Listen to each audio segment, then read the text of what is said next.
Fala, rapaziada, começando o PelotaCast, dessa vez com o nome, né, gurizada? Ah, Bom, hoje a gente tá gravando num domingo à noite, dia 6/12, e acabou de terminar a 24ª rodada do Campeonato Brasileiro. O Inter empatou com o Atlético Mineiro em 2-2 e o Grêmio ganhou de 4-0 do Vasco. Como a gente começou o episódio anterior falando do Inter, eu acho que hoje a gente vai falar do Grêmio primeiro. Mas primeiro, desculpa a redundância, vou apresentar meus colegas aqui. O Alexandre representando o Grêmio. E aí, Alexandre, beleza? E aí, Henrique, e aí, Porto, beleza? E aí, pessoal, tá nos ouvindo? Tudo certo? Nosso amigo Lucas Porto representando o Inter. E aí, Portinho? E aí, beleza, Henrique? Beleza, Alexandre? Beleza, quem estiver conosco? Mais um domingo, né? Mais uma rodada finalizada e vamos lá, vamos debater isso que ela acabou de sair do forno. Bom, meu nome é Henrique, pra quem não conhece, e vamos lá. Começando então pelo Grêmio, vocês acompanharam o jogo aí, o Alexandre eu sei que sim, o Porto, não sei se chegou a ver, o Grêmio fez uma bela partida hoje, poupando alguns titulares, inclusive o Jean-Pierre.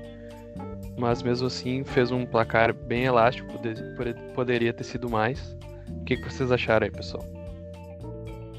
Cara, eu vou aproveitar teu gancho aí que tu falou, então, né, poupando alguns titulares e começar aí pelo que o Grêmio tá fazendo de melhor nesse ano de 2020, né, é o primeiro ano aí da gestão Renato, né, que o Grêmio tá realmente mesclando o time, né, entre Copas e Campeonato Brasileiro.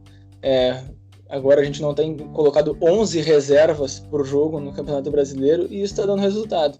A gente está vivo no Brasileirão, estamos aí, eu tô sonhando com o Tri, de fato, e estamos vivos nas Copas, né? Toda a torcida tá iludida já. Pô, eu tô completamente iludido, essa é a verdade. E hoje o jogo foi espetacular, jogamos muito bem. Como tu falou, né, o Jean-Pierre foi poupado, que era o principal jogador aí da nossa sequência positiva aí de 16 jogos de invencibilidade, e mesmo assim a gente rendeu muito bem.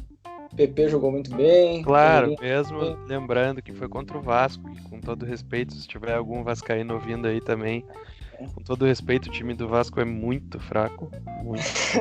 A gente tem que salientar isso.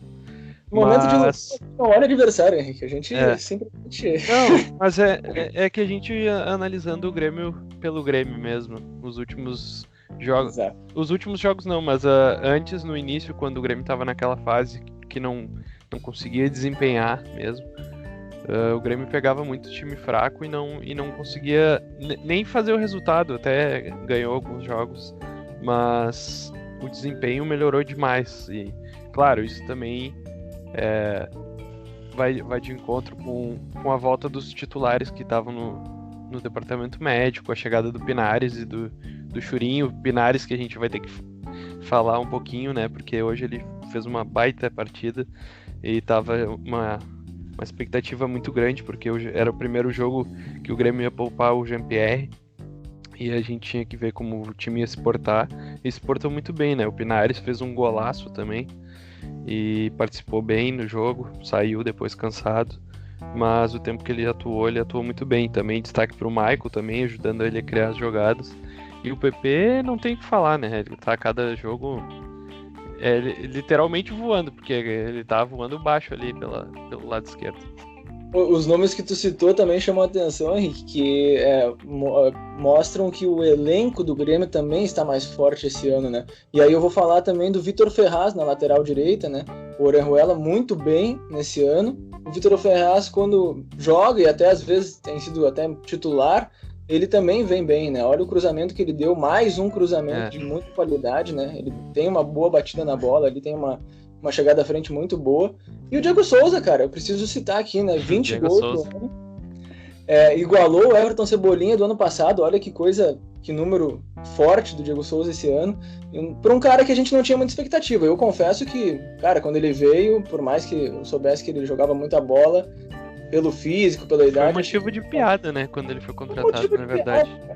13 anos depois, foi motivo de piada. Não vamos negar, mas, cara, tá calando a minha boca com gosto E já valeu todo o investimento que a gente fez nele aí, que foi, assim, uma grande contratação mesmo. Ótima temporada do Diego Souza. E aí, Portinho, o que tu achou da ação do Grêmio? 4-0 de hoje.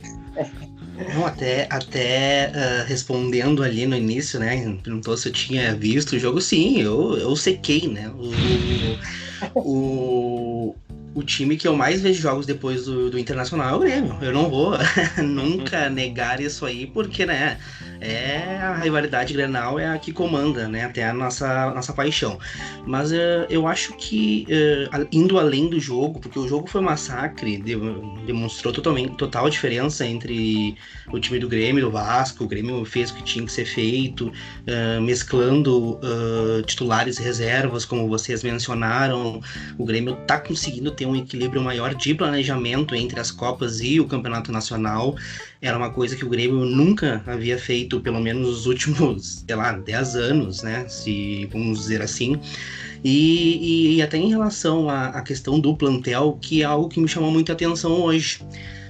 Lembro que no início do Campeonato Brasileiro, uma das grandes discussões era quem tinha mais plantel, o Grêmio ou o Inter. Eu acho que isso hoje é muito claro, né? Que o Grêmio tem mais plantel que o Inter, que tem mais profundidade no elenco, tanto quanto as laterais, poder ter trazido o Pinares também, ainda ter o Maicon, em melhores condições físicas em relação ao D'Alessandro, né? Que sempre são comparados. E ali no ataque vocês trouxeram o Churin, tem o Diego Souza. O Grêmio, se for parar para analisar, o Grêmio pelo menos tem um reserva para todas as posições, né? Tirando ali talvez a posição do gol, que é a mais contestada, pelo menos eu vejo, né? Na visão de Colorado. O Paulo Vitor, ele, claro, hoje não teve risco nenhum, né? Nos últimos jogos que ele jogou, ele falhou, mas cara, é difícil. Eu acho que o Grêmio deveria apostar num goleiro da base para ser o reserva, porque Verdade. o Vanderlei vem bem, vem se recuperando também, não teve um período muito bom, mas agora ele vem numa sequência muito boa. Nossa, cresceu muito. Cresceu muito, fez bastante defesas difíceis e também a questão da saída do gol que ele corrigiu.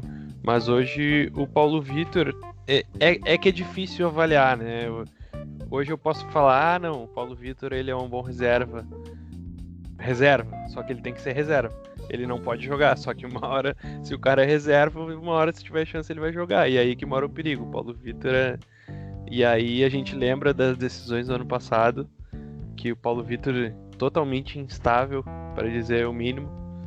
E é difícil, mas eu acho que o Grêmio, apesar disso, eu acho que tá muito um elenco muito sólido, que nem o Porto falou ali, tem dois jogadores para cada posição no mínimo. Então eu acho que o Grêmio e não só isso, ele tá sabendo usar, né? O Renato precisou tomar uma chapuletada pro Jesus, e o Jesus vir mostrar que dá para fazer. E aí pelo menos o Renato aprendeu com isso, tá fazendo do jeito que tem que fazer, não precisa abrir mão de nada, segura quando tiver que segurar um jogador e tá dando resultado, né, cara? E além disso também o Grêmio tá pegando no entrosamento. O Grêmio a gente vê que tá crescendo a cada jogo. Hoje o Jean-Pierre não jogou, mas aí o time já tá com aquela maneira de jogar de novo, de toque de bola, de muita movimentação e até a marcação alta que o Grêmio não estava conseguindo fazer porque estava desorganizado. Hoje o Grêmio consegue marcar alto. O Diego Souza consegue fazer uma pressão no zagueiro. Isso é coisas que a gente não via no Grêmio no início do ano. E são várias coisas que vão se ajustando e o Grêmio tá crescendo cada vez mais na hora certa, né? Na hora das decisões. Só queria reafirmar também sobre essa... reafirmar e ratificar o que vocês falaram, desculpe. Por exemplo, faz mais de um mês que a dupla de zaga titular do Grêmio, Jeromel e Kahneman, que é talvez a maior dupla de zaga da história do Grêmio, não joga junto.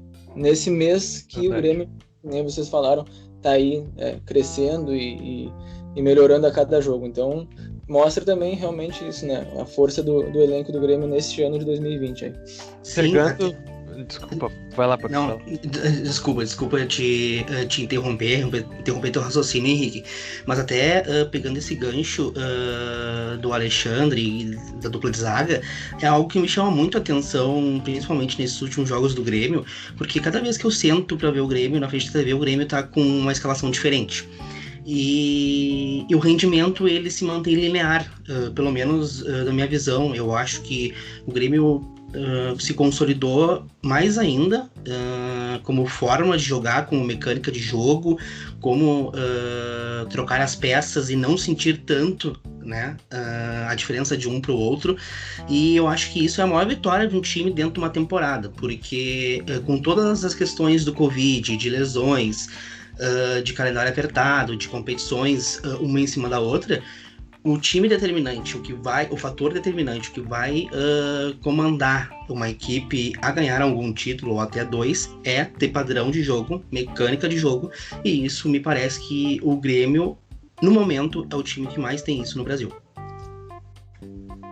E só pegando o gancho ali que o Alexandre falou que o Kahneman não jogou, o Porto também complementou, eu queria só falar um pouco da entrevista do Renato, né? Porque eu não sei se vocês ouviram também, mas ele perguntado sobre o Kahneman, sobre o Jean-Pierre, ele falou que deu uma ordem para não vazar as informações, deu uma ordem para o departamento médico para não vazar qual é a situação dos jogadores.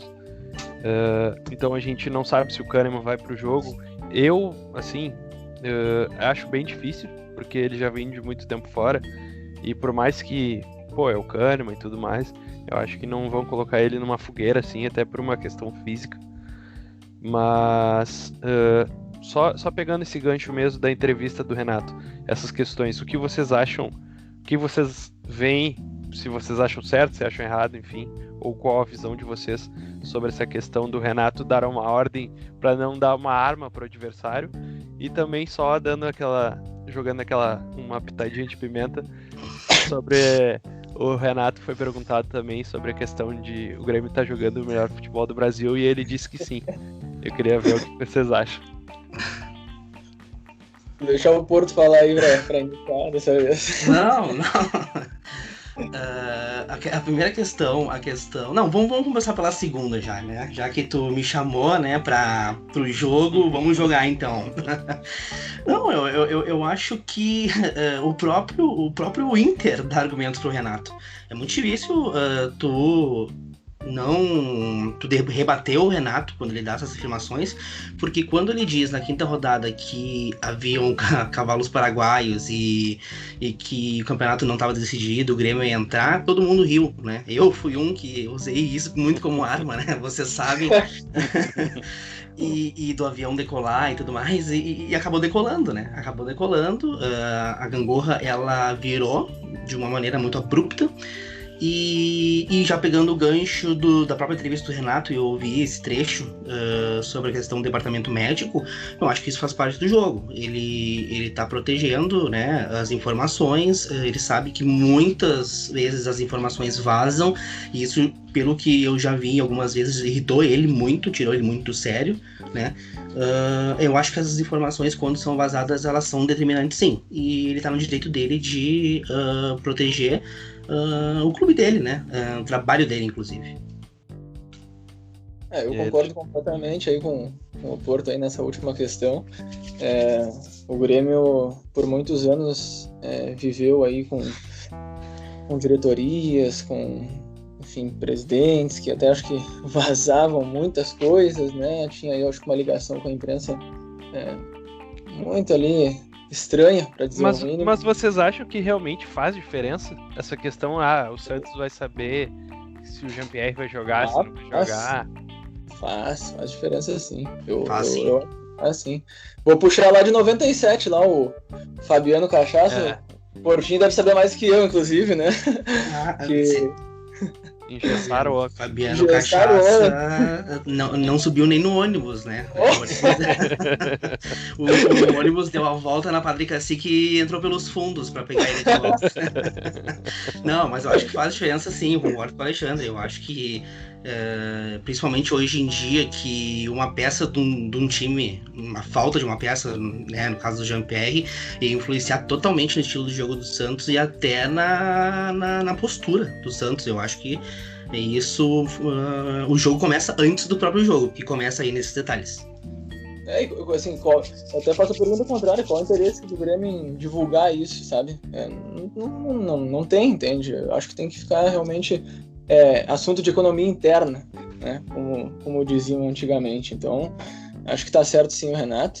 E sobre o melhor futebol do Brasil também, só para falar um pouquinho sobre isso, acho que junto com o São Paulo hoje sim, né? Mas eu não gosto muito, assim, né? Quando o Renato começa aí a se empolgar muito, né? Deixa. É melhor quando tá quietinho. Não cai muito bem, né? Mas que fica assim, mais quietinho e tal. Deixa o homem falar. A parte de falar me incomoda um pouco, porque depois o tombo às vezes é grande, mas será que não é que ele não só tá falando a opinião dele mesmo? Não por toda que o Renato é marrento, o Renato é aquilo. Será que não é só realmente a opinião dele? Porque não é uma opinião que foge muito da realidade, se a gente pegar hoje o que os times estão jogando. Porque o São Paulo tá numa sequência muito boa também, tá? O Luciano fazendo gol todo jogo, mas tá jogando mais que o Grêmio? Tá jogando mais bonito que o Grêmio? Eu acho que hoje não, né? O nosso medo é que ele continue Ou falando. Palmeiras, enfim, algum time. Vocês acham que tem algum time que joga mais que o Grêmio? Ou mais bonito? Eu sinceramente acho que hoje não. Isso é a opinião do meu colega. Não, eu nem entro nesse mérito. Eu não quero entrar nesse mérito porque eu acho que a coisa é muito parelha. Realmente, eu acho que a questão de jogar o futebol bonito, principalmente nessa temporada típica, é ter resultados. A gente não tem tempo para montar uma equipe com uma mecânica de jogo espetacular ou algo fora da média. Não tem tempo para isso essa temporada. E eu acho que essa declaração do Renato é uma resposta para os repórteres, porque ele foi muito criticado quando o Grêmio começou a ter um descenso e ele continuava dizendo que o Grêmio tinha o melhor futebol do Brasil. Isso é uma resposta simples à imprensa. E ele tá vindo bem afiadinho para as entrevistas, porque qualquer oportunidade que dão para ele dá uma patada de volta. Então, eu acho que também isso motivou.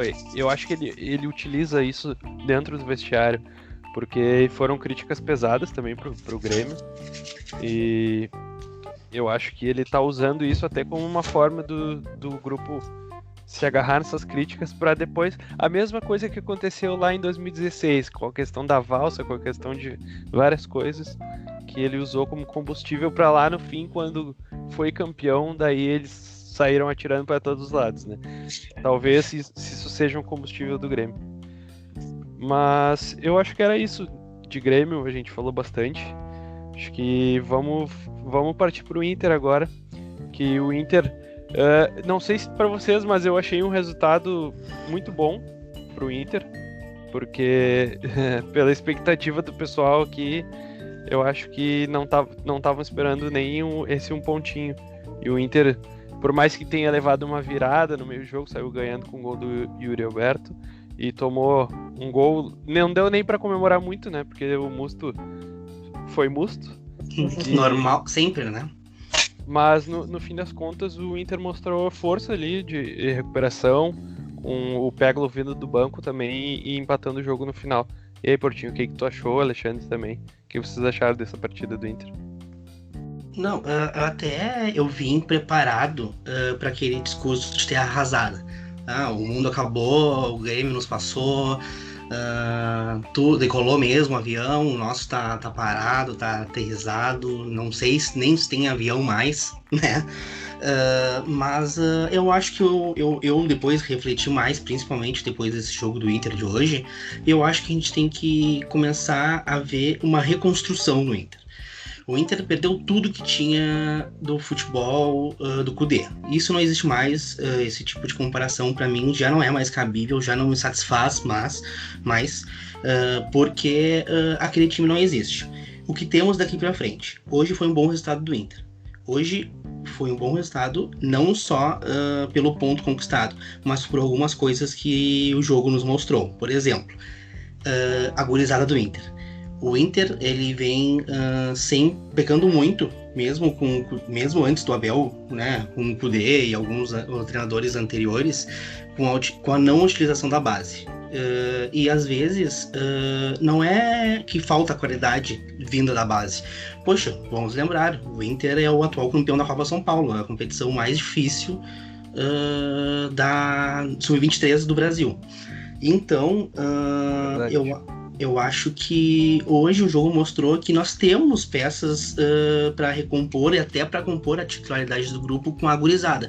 O próprio Peglow, o Maurício, esse que não é da base do Inter, mas veio da base do Cruzeiro praticamente, é um guri de 19 anos, né? O próprio Yuri Alberto, que vem marcando gols, né? Eu vejo muita gente criticando o Yuri Alberto, mas o Yuri Alberto, ele tem faro de matador, ele não é alimentado, né? Aí, para um centroavante, isso compromete muito.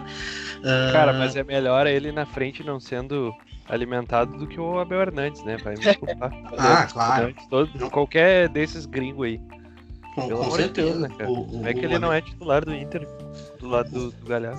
Pois é, exatamente. São essas questões que vieram mais ainda à tona hoje, né? Até tem uma estatística dos últimos 6 gols do Inter, não importa o campeonato, os últimos 6 gols do Inter foram marcados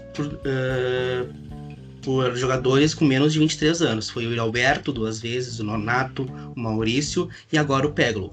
Então isso está indicando que nós precisamos começar essa reformulação do Inter oxigenando o grupo, dando oportunidade para essas peças, até o próprio Nonato, né, que sempre foi muito criticado, mas também não teve tantas oportunidades assim. E eu acho que o jogo de hoje ele tem que ser encarado como um marco zero na vida do Inter nessa temporada. Esquecer tudo que passou.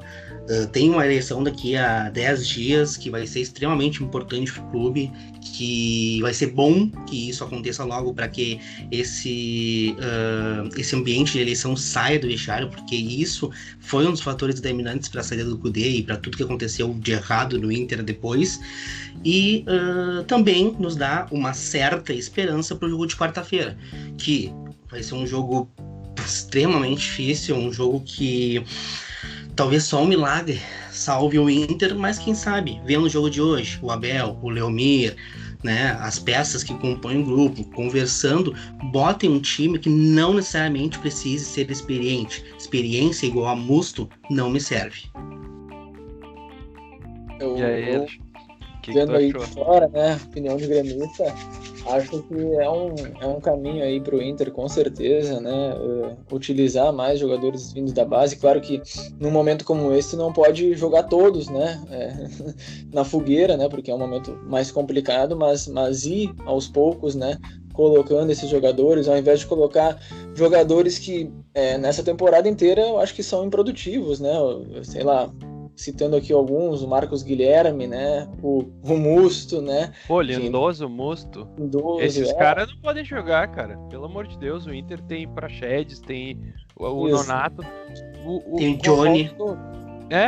Tem outras opções muito mais interessantes e que são guris.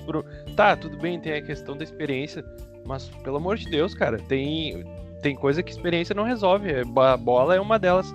O Lindoso e o Musto não tem condições, ainda mais se o Inter quer propor jogo, quer jogar como um time que quer brigar lá em cima, não pode jogar com um cara quebrador de bola igual o Lindoso e o Musto, né? Tem que virar essa página.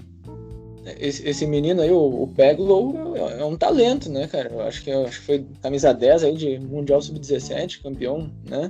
Então, o acho que Praxedes também jogou muito na Copa São Paulo, que o Inter campeão. Acho que foi o melhor jogador até na Copa São Paulo. E o Inter também teve jogadores que acabaram até, acho que não sendo utilizados, né? Acho que o Guilherme Pato, né, não está mais no o próprio Cezinha foi pro Botafogo. Pois então, aí é algo que eu acho que o Inter vem fazendo errado, e acho que talvez seja aí o marco zero mesmo, né, para se recuperar. Eu vou dar minha opinião, né, acho que já era, né, na quarta-feira não tem chance nenhuma, mas cara, esse jogo, claro, pro Porto eu acho que deve ter dado uma esperança grande, assim, mas eu olhando friamente, assim, eu não acho que tá totalmente perdido, assim. O Inter mostrou um poder de reação hoje, querendo ou não, contra um dos melhores times do campeonato. O Atlético tem problemas seríssimos na defesa dele, isso a gente tem que falar, que o Inter aproveitou, mas assim, o Inter se jogar que nem jogou hoje, claro, mais ajeitado, com aquele clima de Copa, sabendo que não pode errar, não pode dar chance pro adversário, a comissão técnica fazendo as escolhas certas, o Inter estando num dia bom, cara, pode acontecer, eu acho bem viável ainda. Eu acho que o problema tá do outro lado. Não é o Inter, é o Boca. O Boca, pra perder uma classificação dessas, cara, é uma coisa que eu acho que não acontece. Se acontecer, eu vou dizer aqui, ó, é uma façanha, já vou dizer, vai ser uma façanha histórica do Inter, e o Porto com certeza. Pode vir aqui, pode ficar falando 1 hora dessa façanha. Realmente vai ser histórico ganhar na Bombonera. Fazer uma edição especial dos Colorados. Mas já que o Henrique falou na questão fria, e isso é extremamente necessário, talvez vocês dois tenham mais do que eu, porque eu tenho aquela esperança, mas digamos assim, é metade na lógica e tem aquela metade de torcedor, de querer, né, de ter a esperança de não ser eliminado em mais uma Libertadores. Mas pegando do ponto frio da questão, o Boca Juniors é melhor que o time do Atlético Mineiro, por exemplo, fazendo a comparação com hoje? Vocês acham? Eu fazendo a minha agora de mediador, mas é algo que eu me perguntei agora e... Seria um bom jogo. Um bom jogo? O ponto é a camisa pra mim. Eu realmente acredito nessas coisas e o Boca em Copa pra mim... Cara, mas aí tipo, mais. Não tem torcida. Eu acho que a mística, a camisa, o peso é quando a torcida tá. Se não, é na qualidade. Porque não tem, cara. O Boca tá, é a Bombonera e tal, mas não vai estar vazia, velho. Então não tem muita desculpa. Tem que jogar bola. Se o Inter quer passar, claro, é o Boca. Eu concordo nessa questão. É um time grande, com história, mas, porra, é jogar bola, velho. Se o Inter quer passar, ele tem que mostrar algo a mais. Tem que estar num dia bom. Claro, tem que tudo dar certo. Porque além de ser... É na Bombonera, é contra o Boca. Tem uma desvantagem, que é um gol, mas é importante. Mas, que nem eu falei, se fizer um jogo inteligente, se você acha uma bola parada, alguma coisa, faz um gol, cara, tá em aberto. E outra, que se o Inter faz mais de um gol, complica demais pro Boca. Claro que é difícil, não é tão simples assim, mas... Cara, pode acontecer, eu ainda não... Eu acho ainda que tá em aberto ainda. Só que o Inter tem que melhorar. Agora tem que dar o salto, senão não tem chance nenhuma mesmo. Exato, eu concordo. E até me apego muito nesse jogo de hoje por isso, entendeu? Porque eu acho que se tem um momento de virar a chave de novo, de a gente do Internacional retomar o futebol que vinha tendo no início da temporada e até agora, 2 meses atrás, eu acho que agora tem que... É o ponto X, é a hora, entendeu? Quarta-feira tem que ser o dia D. Eu acho que a vantagem é recuperável. Concordo com o Henrique quando ele diz que não tem torcida, e isso, claro, conta muito, né, se tratando da Bombonera. Porque claro senão teria sido outro jogo aqui pro Boca também, porque jogar contra o Inter na Libertadores com o Beira-Rio lotado sempre foi complicado para todos os times também. Tanto que o Inter só perdeu a primeira vez para Argentino, né, se não me engano, né, em Libertadores, talvez até para qualquer competição. Me corrija aí, Portinho. Foi pela Libertadores. Pela Libertadores foi a primeira vez para argentinos. É um dado que mostra que faz diferença, né, cara? E o Inter pode usar da mesma coisa que o Boca usou aqui. Pode ir lá e fazer um resultado, achar uma bola, enfim. É jogo grande, né, cara? Claro, o Boca é o favorito, mas o Inter, se jogar com a mesma vontade que mostrou hoje, com poder de reação, e aí a comissão técnica fazendo as escolhas certas, aí até eu ia te perguntar, Porto, o Abel já vai viajar, ele vai viajar para Buenos Aires? Ele vai comandar o time na Casa Mata ou ele ainda vai ficar de fora? Porque isso Não, faz ele vai- diferença também. Claro, até isso foi um ponto de discussão hoje. Ele vai sim para Buenos Aires, foi confirmado agora pela diretoria no final do jogo contra o Atlético Mineiro. E eu acho que nesse ponto o Inter ganha. Eu sei que Com muitos certeza. têm críticas ao Abel, eu próprio, mas não podemos esquecer que o Abel é campeão da Libertadores, entendeu? Ele já enfrentou várias situações dessa magnitude. E eu imagino até fazendo daí o link com a gurizada. Eu concordo quando o Alexandre diz que o Internacional não pode colocar todos os guris ao mesmo tempo. Isso não, porque isso queima, isso acaba com a carreira deles e prejudica até o próprio Inter. Mas com essa mescla, fazendo essa mescla, como foi feita hoje no Mineirão, lá na Bombonera, e daí eu me coloco no lugar, sei lá, do Peglow, por exemplo, tu olha pra Casa Mata e tem o Abel Braga, eu acho que essa combinação de fatores dá muitos pontos pro Inter e aumenta as chances do Inter. Claro, Boca é um time mateiro e em Libertadores talvez seja o time mais difícil de se enfrentar, mas tá em aberto e o jogo de hoje subiu muito a esperança da torcida colorada para o jogo de quarta, que é o grande jogo da temporada do Internacional. É bom dizer, o Inter tá fora da disputa do Brasileirão até a segunda ordem, então tudo passa por quarta-feira, 21h30, na Bombonera. Primeiro o Inter tem que retomar o bom momento, né? Antes de querer sonhar com alguma coisa. Claro que agora é decisão, é tudo decisão, é sonho. Se ganhar do Boca o clima muda. Mas o Inter tem que, se quiser sonhar com o brasileiro ainda, tem que engatar uma sequência de novo, mostrar dentro do campo que pode, porque despencou muito e tá ficando muito para trás. O São Paulo também tá uma sequência muito forte, não estão perdendo ponto. Ganharam os jogos atrasados também, que já abriram uma diferença significativa. Então é complicado. O Inter tem que jogar todas as fichas agora no jogo contra o Boca, eu acho. E porque isso animicamente pode mudar tudo, entendeu? Se o Inter consegue a classificação de alguma forma, isso muda a vida dele até no próprio Campeonato Brasileiro, depois por uma sequência, pro eles terem mais tranquilidade, pro Abel ter mais uma confiança, enfim. Eu acho que tá aí a esperança realmente do Inter. Acho que é que quarta-feira não é o jogo da Libertadores, é o jogo da temporada, é o jogo da vida do Inter. E eu acho que isso pode ser sim a esperança aí do torcedor colorado, do Porto, né? Porque ter o Abel nesse momento eu acho que realmente é muito relevante. Eu também concordo, né? Pode ser passivo de críticas, mas eu acho que a gente está falando do técnico com os maiores títulos da história do Inter, né? Isso a gente não pode esquecer. Eu sempre valorizo muito quem construiu a história do Inter, do Grêmio, enfim.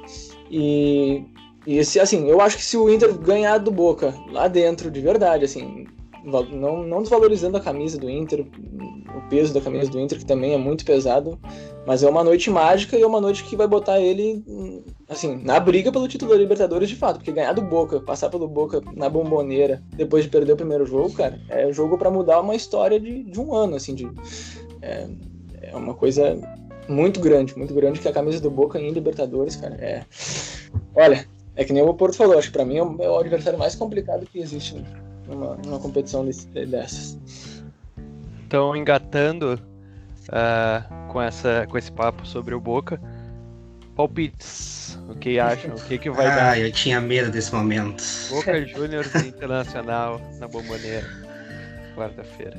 Quais são os palpites de vocês? Vai tu primeiro, Alexandre. Vou parafrasear um cronista muito famoso, né? Aqui da Crônica Esportiva do sul do país. Eu acho que o Inter vai perder motivado. Vai tomar uns 2-0, mais um gol do nosso querido Carlitos Tevez. O Boca vai passar. O nosso querido Carlitos Tevez. Teu querido, né?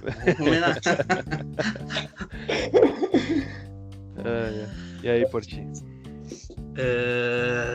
Difícil palpite, porque entra coração, entra lógica, entra Mas tudo. é isso, palpite é isso. Qual é o teu sentimento? O que vai rolar? Acho que 2-1 Internacional. 2-1. Uhum. Quem faz os gols? Yuri Alberto e Thiago Galhardo. Tá. Podemos estar diante de um momento histórico aqui no nosso podcast. Já vou recortar aqui, pra gente resgatar no próximo.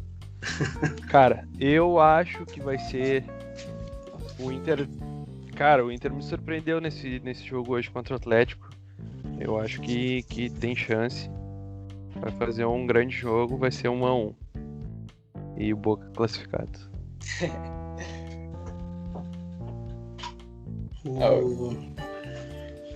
Desculpa te interromper, Alexandre. O jogo do Grêmio é na quarta-feira também, né? Quarta, antes. Bom gancho. E Grêmio Santos, o que vocês acham? É às 7h15 o jogo. Rodada dupla. Na quarta. Grêmio Santos na Vila. É aqui na Arena, né? O primeiro. É na Arena. Na Arena. E aí? O Porto faz as honras agora. Não, faz. Não, Portinho é tu. Vai que é tu. Esse é na Arena o primeiro, né? Na Arena. Uhum. Acho que 2-1 Grêmio. Aquele golzinho, gol qualificado do Santos. Marinho, né? Sempre ele. Sabia não. E aí, Alexandre?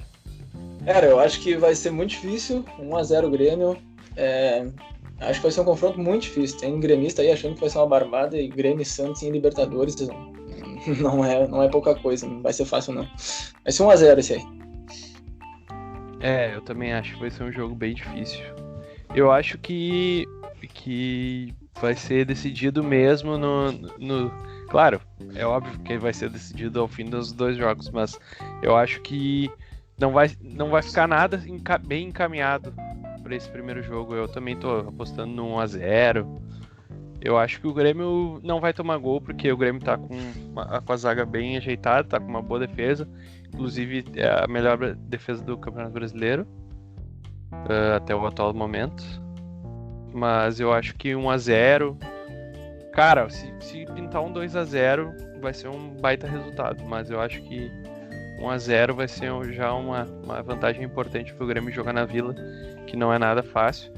E o Santos, por mais que esteja com esse time se arrumando e tudo mais, ele costuma fazer jogos bem difíceis contra os times da ponta também, então eu tô apostando também num jogo bem difícil. 1-0, fechei com o Alexandre. O time do Santos é um time bem ofensivo, né? Por isso até que eu acho que o Santos faz um gol aqui, mas também tem um contraponto à defesa do Grêmio. Isso foi bem pontuado por ti, Henrique. Então é um confronto extremamente equilibrado, né? Eu acho que, como eu disse antes, que talvez o Boca Juniors, seja o adversário mais temido dentro de uma Libertadores. Eu acho que em segundo lugar vem confronto entre brasileiros, né? Que sempre vira uma guerra. Mas vocês acham que o Boca ainda é o candidato mais temido? Eu acho que atualmente, não sei se não virou pro River, hein? Porque o River, nesses últimos anos, tá se mostrando bem forte. E eu acho que, independente de ter perdido pro Flamengo no passado, ainda eu acho que é o time a ser batido. Porque o Galhardo é difícil ganhar desse time dele, hein? Pelo momento atual, com certeza o River tem sido uma presença muito mais marcante nas Libertadores, inclusive batendo no Boca aí diversas vezes. Mas é que o Boca tem uma questão aí de ser um carrasco dos brasileiros, sabe? Historicamente. E se fosse para jogar... Desculpa te interromper, se fosse para jogar, tu ia preferir contra o Boca ou contra o River? Tá? Desculpa te interromper, termina e depois responde. Não, que isso. Foi pontual. Eu de verdade preferia contra o River, porque até em 2018 mesmo, a gente foi afanado dentro da arena. A gente teria passado pelo River, mesmo com vários desfalques, enfim, eu sempre prefiro o River do que o Boca. Ainda é muito forte em mim essa questão dessa mística e dessa questão de eliminar brasileiros constantemente, assim, Sim. Todos os anos aí, 2018 eliminou o Cruzeiro e Palmeiras, por exemplo. Então, tem essa... É carrasco. Um pouco. Carrasco, isso aí.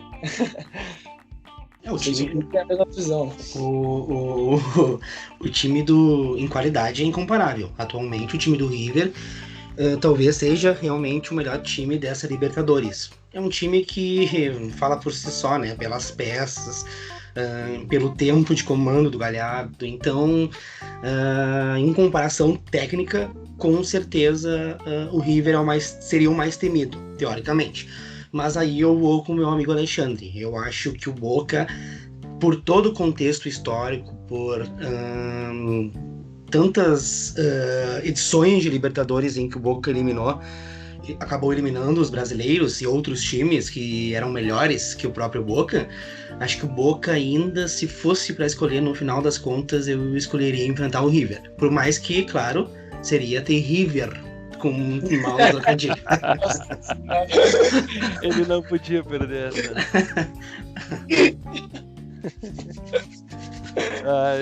Eu acho que com essa a gente se despede, né? Depois dessa aí, eu acho que estamos bem. Como é que continua depois disso, meu Deus do céu? Então tá, rapaziada, valeu pelo papo aí, foi show de bola. Agradecer o pessoal aí que tá acompanhando também.